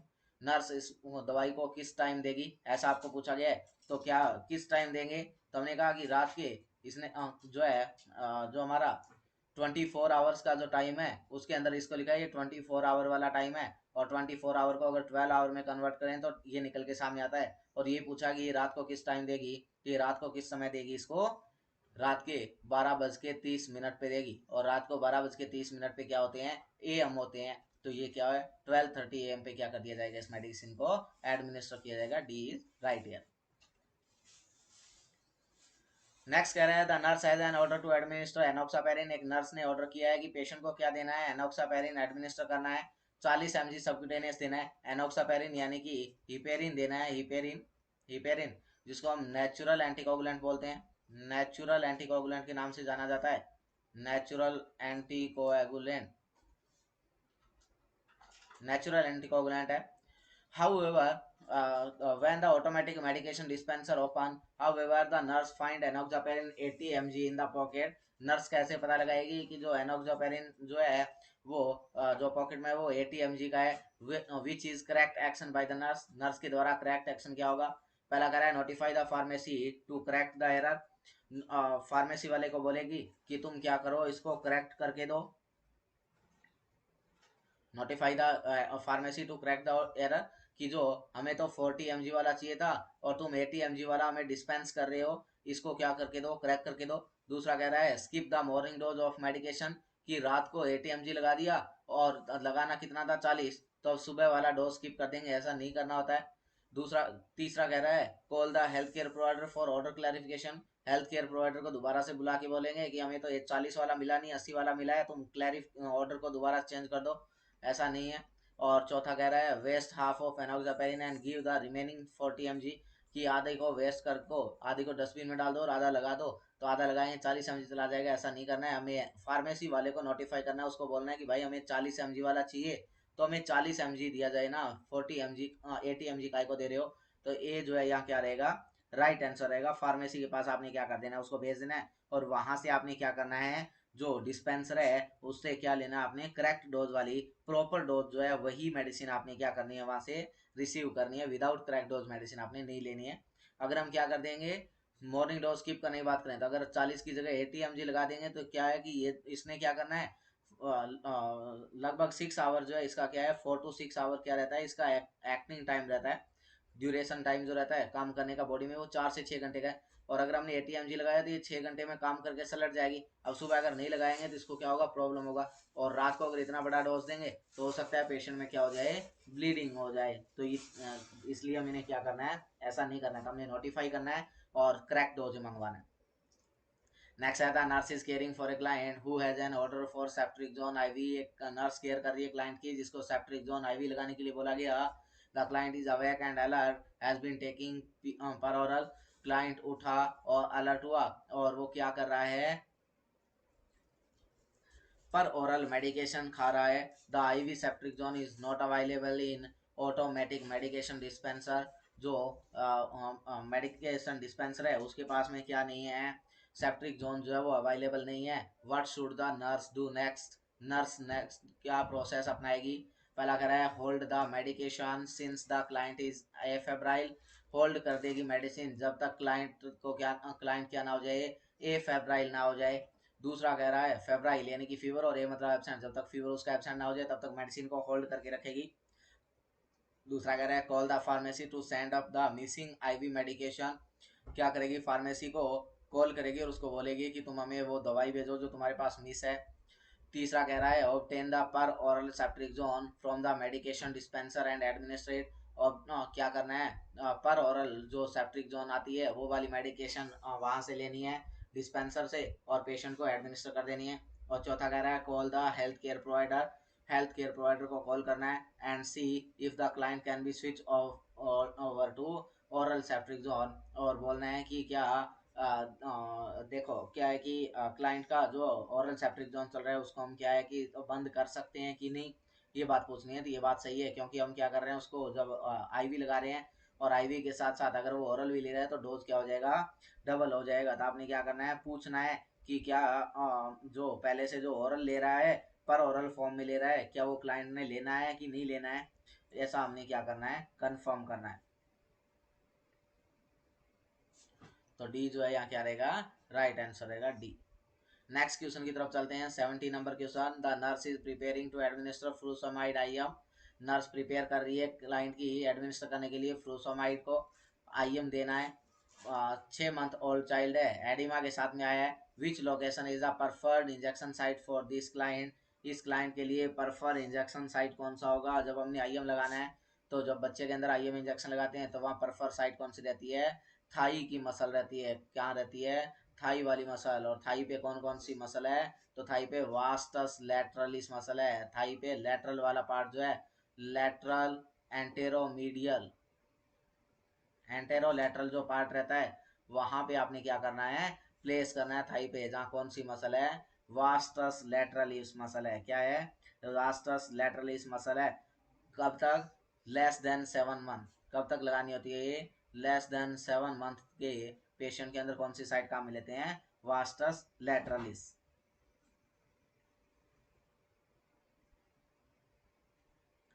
और जो आपकी ग्लूटियस मीडियस है ना, ग्लूटियस मीडियस, और जो आपका वेंट्रोग्लूटियल जो रहता है, ये दोनों की दोनों किस में काम में लेती है? किस में काम में लेते हैं हम? जो मोर देन 7 मंथ इन्फेंट होते हैं, है ना, मोर देन 7 मंथ वाले जो इन्फेंट होते हैं, मोर देन 7 मंथ इन्फेंट है, उनके अंदर अगर लगाना है तो कौन सी साइड पे लोगे? तो ग्लूटियस मीडियस और वेंट्रोग्लूटियल मसल पे लगाया जाएगा। और जो डोर्सोग्लूटियल साइड जो रहती है, ये क्या है, हम इंजेक्शन के लिए यूज नहीं करते हैं। क्यों? क्योंकि ये क्या कर सकती है? सियाटिक नर्व को डैमेज कर सकती है, या ब्लड वेसल्स पंक्चर हो सकते हैं। डोर्सोग्लूटियल जो है, इसको क्या करना होता है? अवॉइड करना होता है। क्या करना होता है? अवॉइड। क्यों? Because because damage sciatic nerve, किसको? सियाटिक नर्व को। और इसके साथ साथ ब्लड वेसल क्या हो सकते हैं, यहाँ डैमेज हो सकते हैं। इसलिए डोर्सोग्लूटियल साइड को क्या नहीं करना होता है? काम में नहीं लेना होता कहीं भी।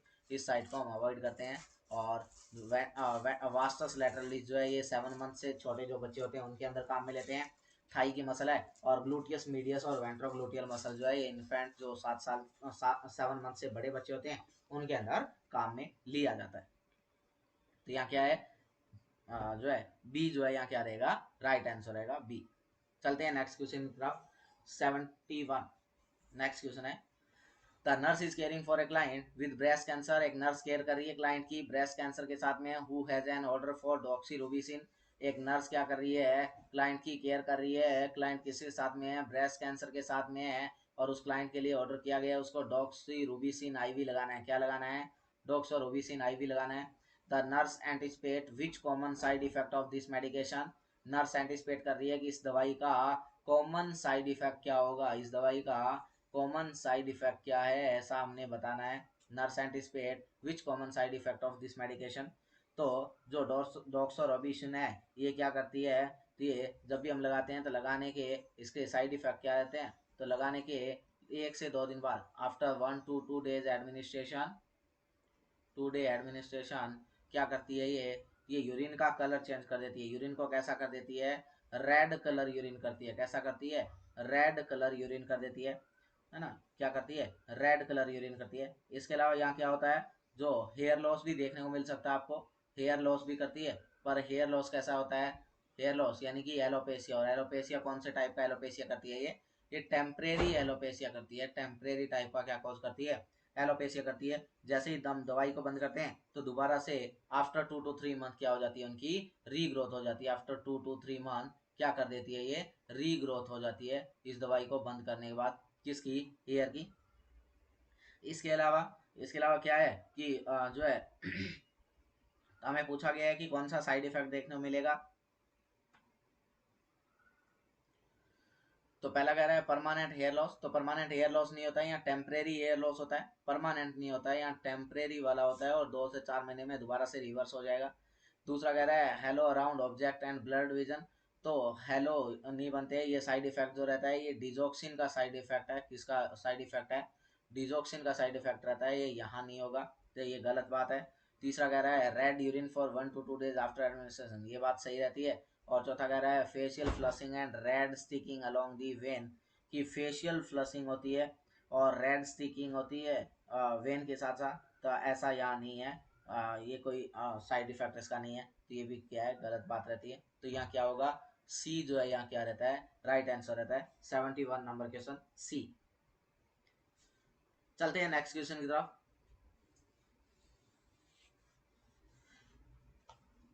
नेक्स्ट,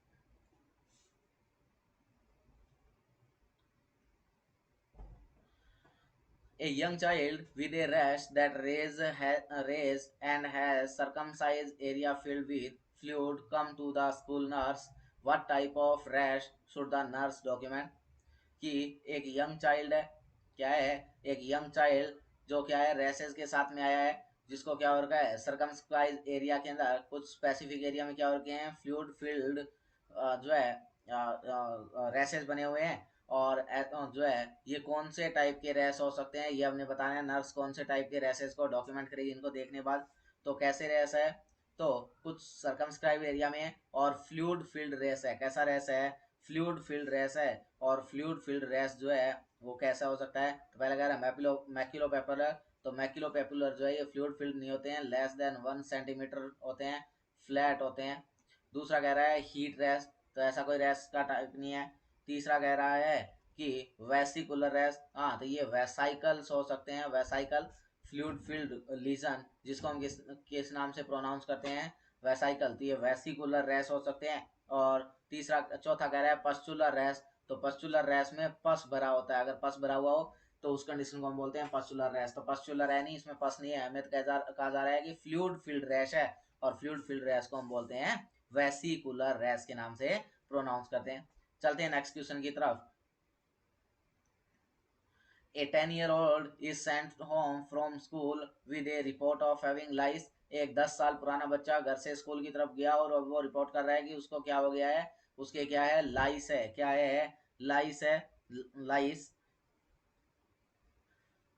यानी कि लाइस जो पेडिकुलोसिस जिसको बोलते हैं, है ना। The nurse should instruct the parent on which intervention. Nurse जो है वो कौन सी ऐसे जो है इंटरवेंशन जो है जिसके आधार पे पेरेंट्स को इंस्ट्रक्ट करेगी। पहला कह रहा है wash the here for 3 continuous days with dandruff shampoo, कि क्या करो बच्चे के बालों को 3 दिन तक लगातार क्या करो, जो डैंड्रफ विद जो डैंड्रफ वाला शैम्पू है उसके साथ में वॉश करो। दूसरा कह रहा है isolate all clothing of child for 1 week, बच्चे के सारे क्लॉथ जो है वो 1 महीने तक क्या सॉरी 1 वीक तक क्या करो, आइसोलेट करके रखो। तीसरा कह रहा है treat with an approved pediculicide agent according to direction, इसको क्या करो, जो पेडिकुलिसाइड जो एजेंट आते हैं, मेडिसिन आती है जो लाइस को किल करने का काम करती है, उसके साथ में ट्रीट करो।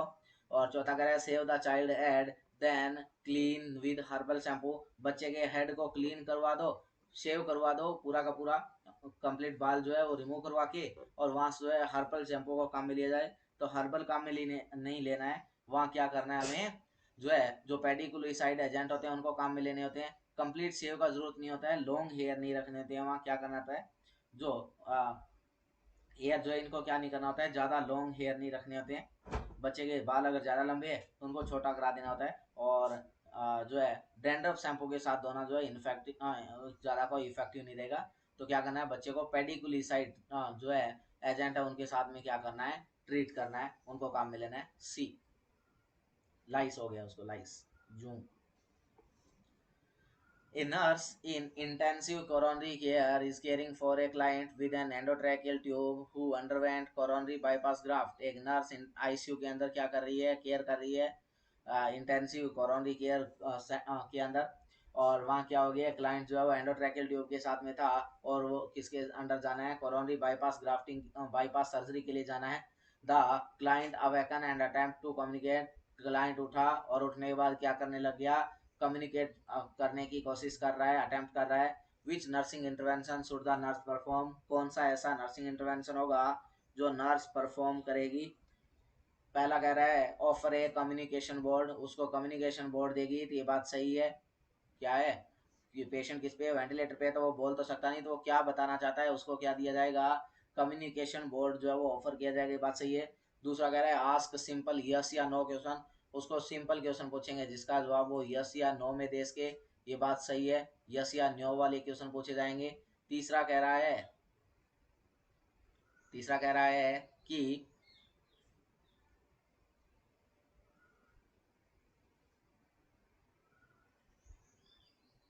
तो कम्युनिकेशन बोर्ड ऑफर करें, सिंपल क्वेश्चन यस या नो वाले क्वेश्चन उसको क्या किया जाए, ऑफर किए जाए, पूछे जाए पेशेंट को।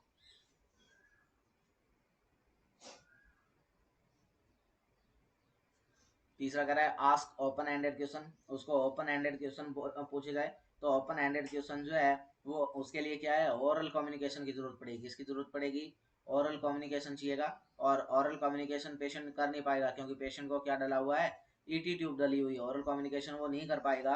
क्यों, क्योंकि पेशेंट को क्या डला हुआ है, ईटी ट्यूब डला हुआ है, तो इसलिए वो क्या है, ये जो है open ended question oral communication perform नहीं कर पाएगा, तो ये बात गलत है। और चौथा कह रहा है ऑफर एन इलेक्ट्रोलैरिंक्स, उसको क्या ऑफर करोगे, इलेक्ट्रोलैरिंक्स परफॉर्म करोगे। क्या होता है इलेक्ट्रोलैरिंक्स? तो इलेक्ट्रोलैरिंक्स जो है ये एक बैटरी पावर एक छोटी सी डिवाइस होती है जो बैटरी ऑपरेटेड होती है ना। आप कह सकते हैं हैंड हेल्ड डिवाइस होती है। क्या होता है ये? हैंड हेल्ड डिवाइस होती है। हैंड हेल्ड डिवाइस जो कैसे चलती है? जो बैटरी ऑपरेटेड होती है। कैसी होती है? बैटरी से ऑपरेट होती है, बैटरी से चलती है, बैटरी ऑपरेटेड होती है। और क्या होता है? तो इस डिवाइस को जब हम क्या करते हैं इसको ये क्या करती है? साउंड को ट्रांसमिट करती है। क्या जनरेट करती है ये? साउंड ट्रांसमिशन करने का काम करती है। इसका काम क्या है? तो साउंड को ट्रांसमिट करना, जैसे हमारा लैरिंग्स करता है उसी तरीके से ये क्या करती है? साउंड को ट्रांसमिट करने का काम करती है। जब हम क्या करते हैं इसको, जो हमारी ओरोफैरिंजियल कैविटी जो है उसके अगेंस्ट जब इसको प्रेस किया जाता है तो क्या है कि ये क्या करती है? साउंड को जनरेट करती है। बट पेशेंट को क्या लगा हुआ है? ईटी ट्यूब लगा हुआ है। और ईटी ट्यूब लगा हुआ है तो उस पेशेंट में हम इसको काम में नहीं ले पाएंगे क्योंकि ईटी ट्यूब जो है वहाँ क्या हुआ है? ट्यूब डला हुआ है। हाँ, अगर पेशेंट किसके साथ होता? अगर पेशेंट ट्रैकियोस्टोमी वाला होता, अगर पेशेंट क्या हुआ होता? ट्रैकियोस्टोमी होता है तो हम क्या कर सकते थे? इसको ऑफर कर सकते थे कि तुम क्या कर सकते हो? इलेक्ट्रोलैरिंक्स काम में ले सकते हो। तो ट्रैकियोस्टोमी वाले क्लाइंट के अंदर यूज की जा सकती है, ईटी ट्यूब वाले पेशेंट के अंदर यूज नहीं कर सकते। तो यहाँ क्या रहेगा? तो ए और बी जो है यहाँ क्या रहेंगे? राइट आंसर रहेंगे ए और बी। चलते हैं नेक्स्ट क्वेश्चन की तरफ। 75 नंबर क्वेश्चन है और आज के सेशन का लास्ट क्वेश्चन रहता है। A nurse is teaching a client with left sided hemiparesis to walk with a cane. एक नर्स क्या कर रही है? टीच कर रही है क्लाइंट को with left sided hemiparesis to walk with a cane. Nurse teach कर रही है क्लाइंट को किसके लिए? लेफ्ट, उसको क्या हो रखा है? लेफ्ट साइडेड हेमीपैरेसिस हो रखा है और उसको चलने के लिए सिखा रही है किसके साथ? कैन के साथ में, यानी कि क्रच दे के उसको चलना सिखा रही है एक साइड का, यानी कि हेमी पैरासिस हो गया है लेफ्ट साइड का। लेफ्ट साइड की हाफ बॉडी जो उसकी क्या हो चुकी है? नेग्लेक्ट हो चुकी है। तो अगर लेफ्ट और राइट दो पार्ट में बॉडी को डिवाइड करें, राइट और लेफ्ट, तो ये जो लेफ्ट साइड का बॉडी है ये इसका क्या हो गया? पूरा नेग्लेक्ट हो चुका है। The nurse should include which point about safe can use when teaching the client. Nurse को कौन सा ऐसा पॉइंट है नीचे दिए गए में से जो यूज करना चाहिए क्लाइंट को टीच करने के लिए, जो सेफ रहेगा कैन को यूज करने के लिए? सेलेक्ट ऑल दैट अप्लाई, इनमें से हमें बताना है। पहला कह रहा है hold the can in right hand, कि कैन को कहाँ होल्ड करो? राइट साइडेड हैंड के अंदर होल्ड करो। दूसरा कह रहा है hold the can in the left hand. तीसरा कह रहा है move the can and step forward with the right leg. और चौथा कह रहा है move the can and step forward with the left leg. तो क्या है कि हमें बोला गया कि लेफ्ट साइडेड हेमीपैरेसिस है और लेफ्ट साइडेड हेमीपैरेसिस है, तो यानी कि उसको क्या और क्या है? लेफ्ट साइड का पैरालाइज है और पैरालाइज है तो लेफ्ट साइड तो वो होल्ड कर नहीं पाएगा। तो दूसरा ऑप्शन हमें कह रहा है कि hold can in left hand, left hand में होल्ड नहीं कर पाएगा, राइट हैंड में क्या करना है? उसको होल्ड करना है। तो क्या करना है? कैन को कहाँ होल्ड करे? राइट साइड में। क्यों? क्योंकि क्या करना होता है? जो कैन है जब चलना है तो अपोजिट साइड क्या करना होता है? कैन को होल्ड करना होता है, अपोजिट साइड होल्ड करना होता है। तो लेफ्ट साइड का हुआ है तो कहाँ होल्ड करे? राइट साइड होल्ड करे। और क्या करना है? दूसरा ऑप्शन हमारे पास कि move the can and step forward with left leg. हाँ, तो क्या करे? वो कैन को मूव कराना है और मूव करने के बाद फिर क्या करे? लेफ्ट लेग को क्या करना होता है? उसने फॉरवर्ड करना होता है। ये सही बात है। तो जो है बी और सी दोनों गलत है। ए और डी जो है ये क्या रहता है? यहाँ राइट आंसर रहता है ए और D.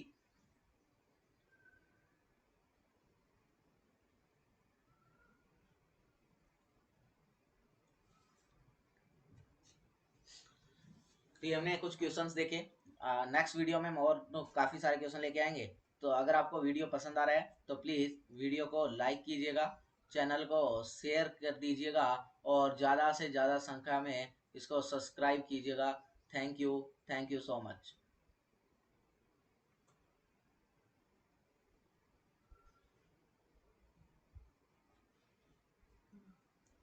Ooh la la, ooh la la.